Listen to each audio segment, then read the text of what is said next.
नमस्ते दोस्तों, मैं अंजलि हूँ और मेरी उम्र अभी 24 साल की है, लेकिन मेरा शरीर पूरी तरह से एक जवान लड़की जैसा है। मेरी शादी अभी 1 साल पहले हुई है और मेरी हाइट 4 फीट से ज्यादा है और मेरा संतारा का साइज भी गजब की है। लेकिन अब मुझे ऐसा लगता है कि ये खूबसूरती अब मेरे किसी काम की नहीं रह गई है। दोस्तों, मेरे पति विकास एक प्राइवेट बैंक के वरिष्ठ अधिकारी हैं। उम्र में मुझसे 12 साल बड़े हैं और उनकी नौकरी के कारण हम अपने छोटे से गांव से शहर में आ गए। मेरे सास ससुर अब भी गांव में ही रहते हैं। सच कहूं तो मैंने अपने पति से प्यार में नहीं, बल्कि उनकी सुरक्षित नौकरी और अच्छी कमाई देखकर शादी की थी। मैं शहर में रहना चाहती थी, अच्छे कपड़े पहनना चाहती थी, बड़े बड़े मॉल्स में शॉपिंग करना चाहती थी। मुझे लगता था कि पैसों से जीवन के सारे सपने पूरे हो सकते हैं। मैं गोरी चिट्टी हूं, सभी मुझे सुंदर कहते हैं। मेरे लंबे काले बाल और बड़ी बड़ी आंखें सबका ध्यान खींचती हैं। लेकिन मेरा पति विकास, वो दिखने में बिल्कुल साधारण है। रंग सांवला, कद छोटा और थोड़े मोटे भी हैं। जब हम साथ चलते हैं तो लोग हैरानी से देखते हैं कि हम दोनों एक साथ कैसे हैं। हमारा फ्लैट शहर के अच्छे इलाके में है। कोई सास ससुर का झंझट नहीं, कोई रिश्तेदारों की दखलंदाजी नहीं। बस मैं और मेरे पति। सब कुछ वैसा ही था जैसा मैंने सोचा था। बस एक चीज को छोड़कर, मेरे पति।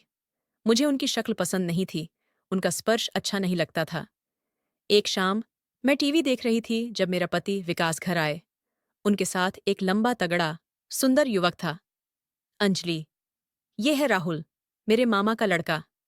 आईटी की पढ़ाई पूरी करके अब यहीं नौकरी करेगा। जब तक इसका कोई अच्छा ठिकाना नहीं मिल जाता, ये यहीं रहेगा। मेरे पति ने परिचय कराया। राहुल ने झुककर नमस्ते किया। उसके चेहरे की एक झलक ने मेरे दिल की धड़कन बढ़ा दी।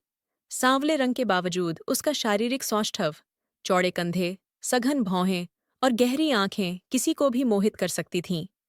मैंने हाथ बढ़ाकर अभिवादन करना चाहा, लेकिन उसने बस दूर से ही हाथ जोड़कर नमस्ते भाभी कहा। मैंने कहा, अरे, तुम यहाँ आराम से रहो। वैसे भी विकास दिन भर बाहर रहते हैं, मुझे भी घर पर बोरियत होती है। राहुल के आने से मेरा भी वक्त अच्छा बीतेगा। फिर मेरे पति ने राहुल को घर के पीछे वाले कमरे में ठहराया और मुझसे कहा, अंजलि, राहुल बहुत शर्मीला है। जो भी जरूरत हो, तुम्हें ही पूछना होगा। मैं तो दिन भर ऑफिस में रहता हूं।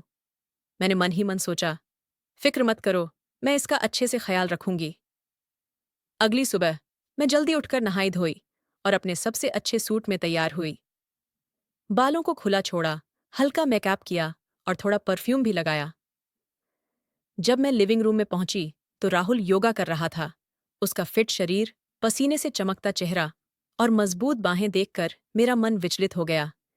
जैसे ही उसकी नज़र मुझ पर पड़ी, वह तुरंत उठा और टी शर्ट पहनकर गुड मॉर्निंग भाभी कहकर अपने कमरे की तरफ बढ़ गया। मैंने सोचा, अरे, ये तो मुझे देखता ही नहीं। फिर मैंने खुद को संभाला और अपने आकर्षण पर भरोसा रखते हुए खास नाश्ता बनाया, पनीर पराठे और दही। जब विकास और राहुल नाश्ता करने बैठे तो मैं भी उनके साथ बैठ गई। मैंने जानबूझकर अपनी कुर्सी राहुल के पास रखी, लेकिन उसने सिर झुकाए अपना नाश्ता किया और मेरी ओर देखने से भी बचता रहा। राहुल, नाश्ता कैसा लगा? मैंने मुस्कुराते हुए पूछा। बहुत अच्छा, भाभी। आपका बहुत बहुत धन्यवाद, वह शर्माते हुए बोला और जल्दी से अपने कमरे में चला गया। थोड़ी देर बाद विकास और राहुल दोनों बाहर जाने के लिए तैयार हुए। राहुल, पहले दिन से ही कॉलेज जा रहे हो? मैंने पूछा। हाँ भाभी, कॉलेज तो जाना ही होगा, साथ ही अपने रहने का इंतजाम भी देखना है, उसने बिना मेरी तरफ देखे जवाब दिया। दोनों के जाने के बाद मैं दिन भर राहुल के ख्यालों में खोई रही। मुझे समझ नहीं आ रहा था कि वह मुझसे इतना दूर क्यों रहता है। क्या मैं उसे आकर्षित नहीं करती? शाम को मैंने अपनी सबसे खूबसूरत लाल साड़ी पहनी, बालों को स्टाइलिश अंदाज में बांधा, काजल और लिपस्टिक लगाई, कानों में झुमके और गले में सुंदर हार पहना। सच कहूं तो इतनी सज-धज मैंने अपने पति के लिए कभी नहीं की थी। जब मेरे पति और राहुल घर लौटे तो मेरे पति विकास मुझे देखकर खुश हो गए। वाह अंजलि, आज तो बहुत सुंदर लग रही हो। क्या बात है? विकास ने मेरी तारीफ की, लेकिन जिसके लिए मैं इतनी सजी धजी थी, उसने मेरी तरफ एक बार भी नहीं देखा। राहुल अंदर आते ही सीधे अपने कमरे में चला गया। अंजलि, तुम इतनी खूबसूरत लग रही हो। चलो, आज बाहर डिनर करते हैं, मेरे पति ने उत्साह से कहा। लेकिन मेरा मूड खराब हो चुका था। नहीं, मुझे सिरदर्द हो रहा है। तुम जाओ, मैं आराम करूंगी, मैंने कहा और अपने कमरे में चली गई। मैंने गुस्से में अपने गहने उतार फेंके और आईने के सामने खड़ी होकर खुद से सवाल करने लगी, क्या कमी है मुझ में? क्यों नहीं देखता वह मेरी तरफ? मेरा गुस्सा और निराशा बढ़ती जा रही थी। मैंने कपड़े बदले और किचन में खाना बनाने चली गई। मेरे मन में एक ही विचार था, किसी भी तरह राहुल को अपनी ओर आकर्षित करना है। अगले 5-6 दिनों में मेरी हालत और भी बुरी हो गई। राहुल मेरी मौजूदगी में जैसे असहज होने लगा था। जितना मैं उसके करीब जाने की कोशिश करती, वह उतना ही दूर भागता। मैं अपने बालों को खुला रखती, सुंदर सुंदर सूट और साड़ियां पहनती, मनमोहक इत्र लगाती, लेकिन वह मुझे ऐसे देखता जैसे मैं कोई दीवार हूं।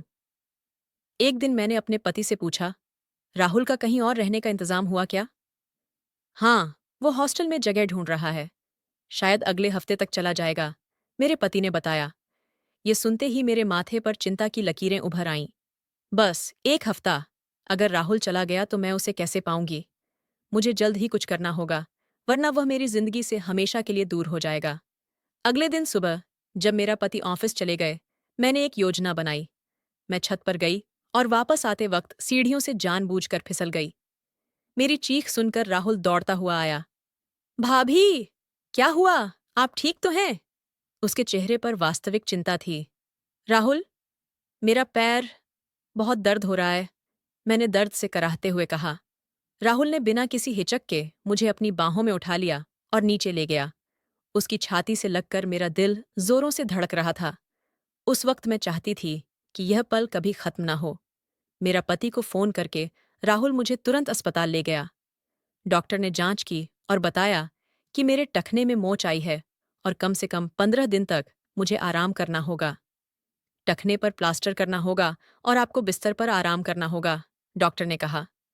घर लौटने पर मेरा पति चिंतित था। अब मैं तुम्हारी देखभाल कैसे करूंगा? मैं तो दिन भर ऑफिस में रहता हूं। राहुल ने तुरंत कहा, भैया, आप चिंता मत करिए, मैं यहीं रहकर भाभी की देखभाल कर लूंगा। लेकिन तेरा कॉलेज? मेरे पति ने पूछा। कोई बात नहीं, सेमेस्टर अभी शुरू ही हुआ है, कुछ दिन छोड़ दूंगा। भाभी की सेहत ज्यादा जरूरी है, राहुल ने कहा। मेरे चेहरे पर मुस्कान आ गई। मेरी योजना काम कर गई थी। अब राहुल को मेरी देखभाल करनी होगी, मेरे पास रहना होगा।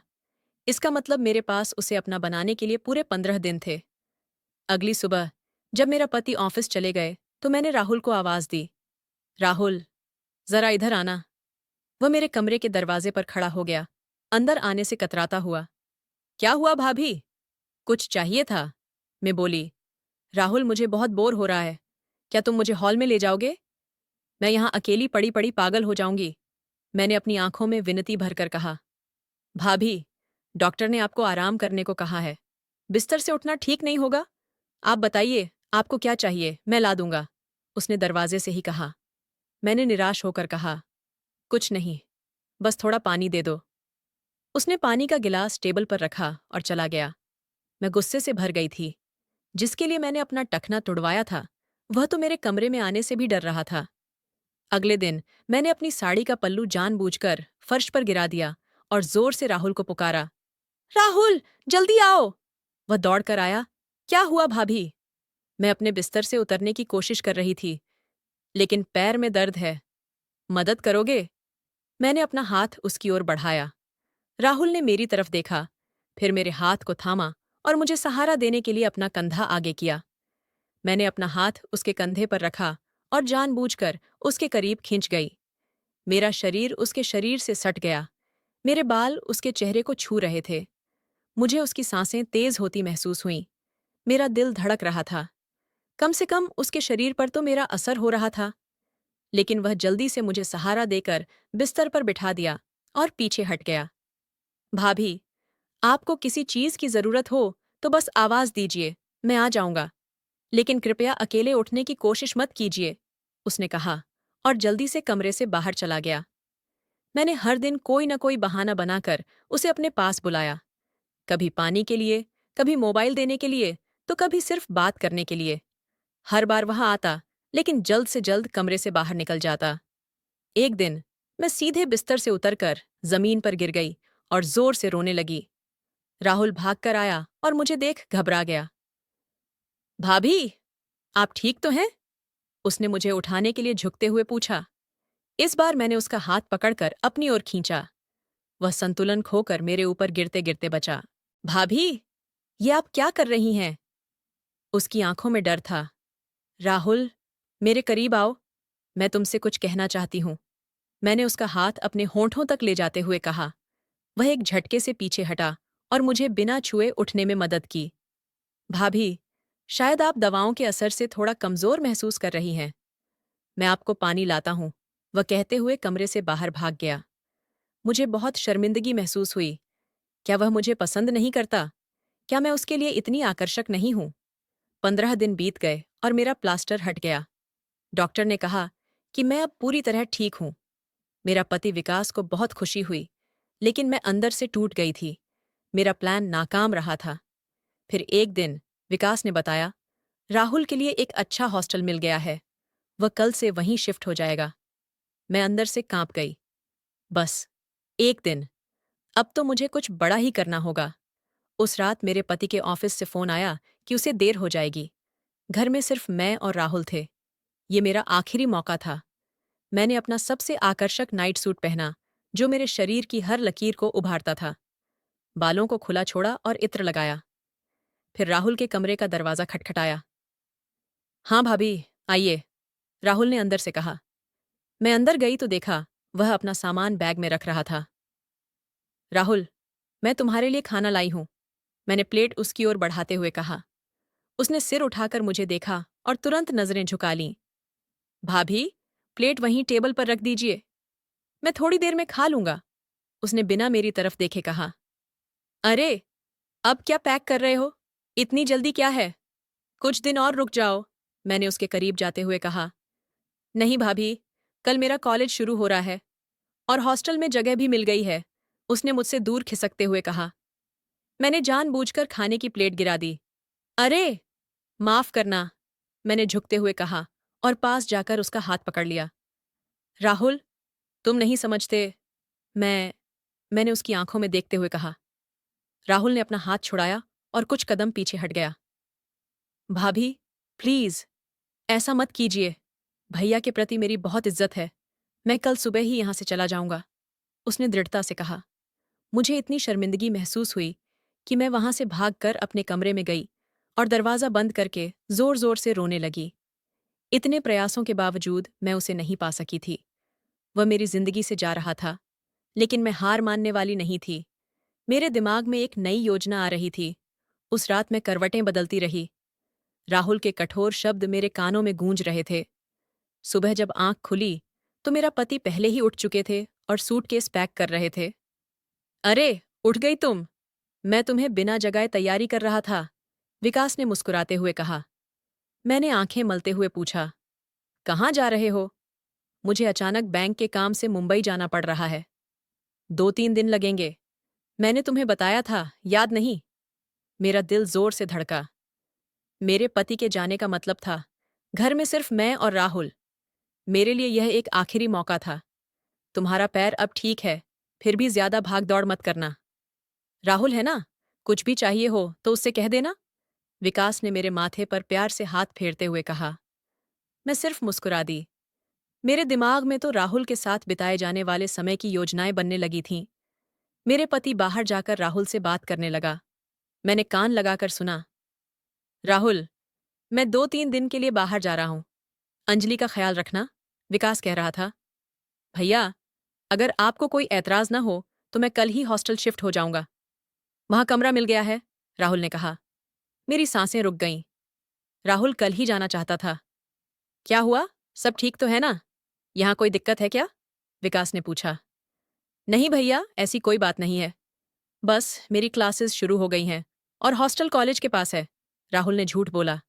ठीक है, तू जाना चाहता है तो जा, लेकिन आज मैं नहीं हूं, तो कम से कम आज अंजलि का ख्याल रख लेना, विकास ने कहा। विकास के जाने के बाद मैंने अपने सबसे अच्छे कपड़े पहने, बालों को संवारा और हल्का मेकअप किया। मेरे पास अब सिर्फ एक ही दिन था। मैंने राहुल को आवाज दी। हाँ भाभी, कुछ चाहिए था? उसने दरवाजे से ही पूछा। राहुल, अंदर आओ, मुझे तुमसे कुछ बात करनी है, मैंने गंभीर आवाज में कहा। राहुल हिचकिचाते हुए अंदर आया, लेकिन दरवाजे के पास ही खड़ा रहा। सुनिए राहुल, मैं सीधे मुद्दे पर आती हूँ, मैंने अपनी आवाज में आत्मविश्वास भरकर कहा। मैंने कहा, राहुल मेरी तरफ देखो, मेरी आंखों में देखो और बताओ, मुझ में क्या कमी है?